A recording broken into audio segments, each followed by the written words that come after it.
നല്ലത് വരുത്തുന്നവൻ ശിവൻ, നല്ലത് ചെയ്യുന്നവൻ ശങ്കരൻ, നല്ലതിന് ജന്മം കൊടുക്കുന്നവൻ ശംഭു. ഇങ്ങനെയൊക്കെയാണ് അത്. ഈ ജടാധാരിയായി ചന്ദ്രക്കല ധരിച്ച് സർപ്പഭൂഷിതനായി കയ്യിൽ തൃശൂലം പിടിച്ച് നടക്കണ ഒരാളെ അല്ല പറയണത്. പ്രപഞ്ചശക്തി ബ്രഹ്മത്തെയാണ് പറയണത്. ബ്രഹ്മവാചിയായിട്ട് മനസ്സിലാക്കുക.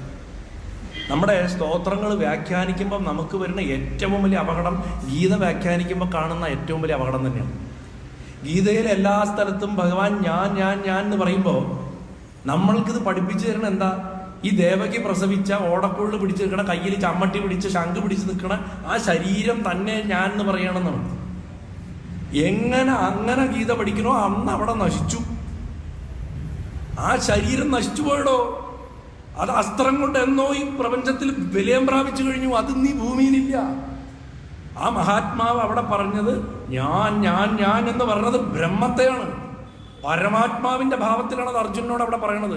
ആ ഭാവത്തിൽ വേണം ഇവിടെ ശങ്കരൻ ശിവൻ എന്നൊക്കെ പുഷ്പദന്തം പറയണത് നമ്മൾ മനസ്സിലാക്കാൻ. അല്ലാണ്ട് എനിക്ക് ഈ രൂപമാണ് ഇഷ്ടം മറ്റുള്ളതൊക്കെ. നോക്കൂ, ഇങ്ങനെ പറയണവനൊക്കെ ഫാൻസ് അസോസിയേഷൻകാരാ.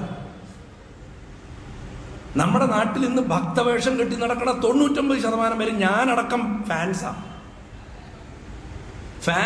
ഫാൻസിന്റെ പ്രശ്നം എന്താ വെച്ചാൽ മറ്റേ നടനെ അവർക്ക് സഹിക്കാൻ പറ്റില്ല. ഭക്തനെ കാണാൻ കിട്ടുന്നില്ല. ഭക്തൻ അവന്റെ അനുഭവം 10 പേരുടെ മുന്നിൽ പറയില്ല. കാരണം അവന് പറയാനറിയില്ല. He's short of words. അവന് വാക്കുകളില്ല. അവൻ എങ്ങനെ പറയും? അവൻ അനുഭവിക്കുന്നവൻ എങ്ങനെ പറയും? അവന് പറയാൻ സാധിക്കില്ല. അവന് പറയാൻ തുടങ്ങുമ്പോഴേക്കും ഇവിടെ വന്ന് തൊണ്ടയിൽ വാക്ക് കുരുങ്ങും. ഗുരുവായൂരപ്പ മഹാദേവാന്നൊന്നും വാക്ക് അമ്മയെന്ന് മുഴുവിപ്പിച്ച് പറയാൻ പറ്റില്ല. ഹൃദയം പൊട്ടും, ദ്രവിക്കും. അതുകൊണ്ട് യഥാർത്ഥ ഭക്തൻ മിണ്ടില്ല. അവനെ പ്രഭാഷണ വേദികളിൽ കാണാൻ പറ്റില്ല. അവനെ സത്സംഗങ്ങളിലും കാണാൻ പറ്റില്ല. 10 പേര് കൂടുന്ന എവിടെയും അവനെ കാണാൻ പറ്റില്ല.